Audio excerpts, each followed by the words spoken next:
Buzz Cutler back in the Rowdy studio with the spotter for the #2 Miller Lite Dodge of Penske Racing, Joey Meier, Brad Keselowski's spotter. Now, you're not just a spotter. You're also Brad's pilot. Yes, sir.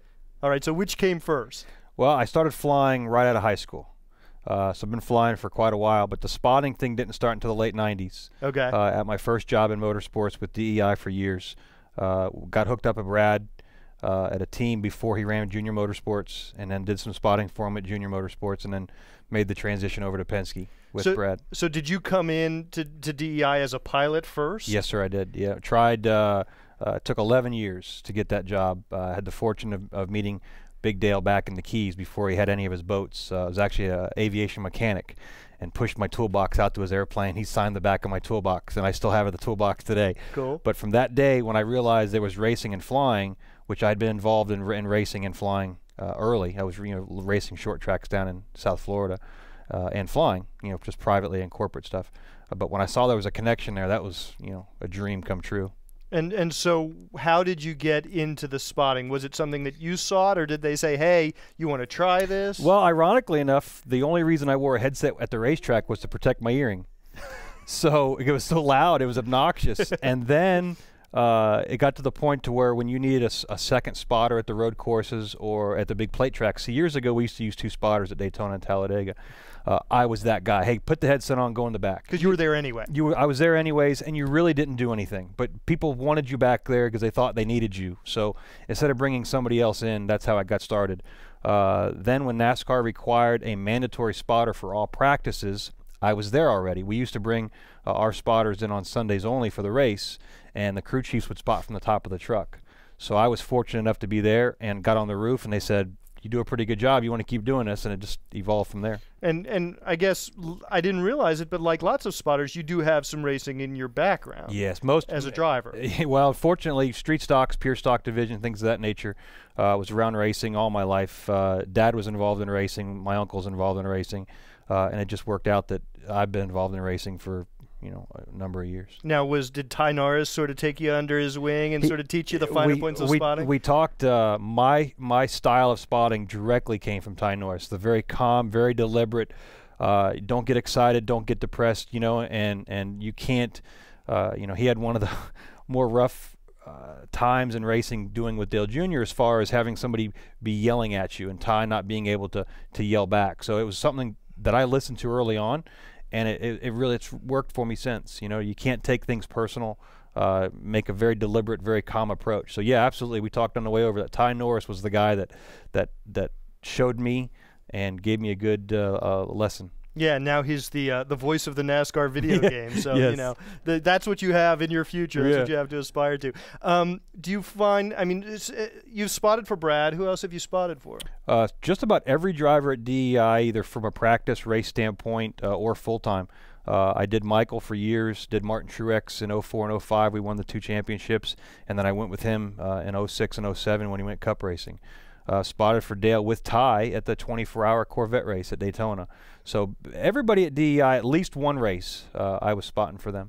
Did you change your style based on who was driving? I mean, do certain guys want more of a cheerleader? Certain guys want more information, less information? Absolutely. For years doing Michael, it was actually one of the easier drivers to do.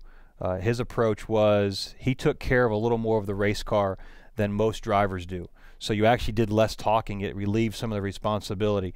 More of the younger drivers, when they get started, you try to invoke your perception of what you're seeing and what needs to be done to a younger driver. But the guys like Martin, who've been driving for years, the guys like Dale Jr., Darrell Waltrip, when they all drove there, they didn't want to hear cheerleading. They just wanted the basics. So yeah, you definitely have to change. I think that's what keeps you in the business longer, is your ability to change and be flexible and not just spot your way. The only thing I try to remain true to myself is the calmness, which is from the flying standpoint of it. If my hair's on fire in the cockpit, it doesn't really give the passengers a real nice, comfy feeling. And that's where I try to say the same thing from spotting. I try to keep my hair not on fire.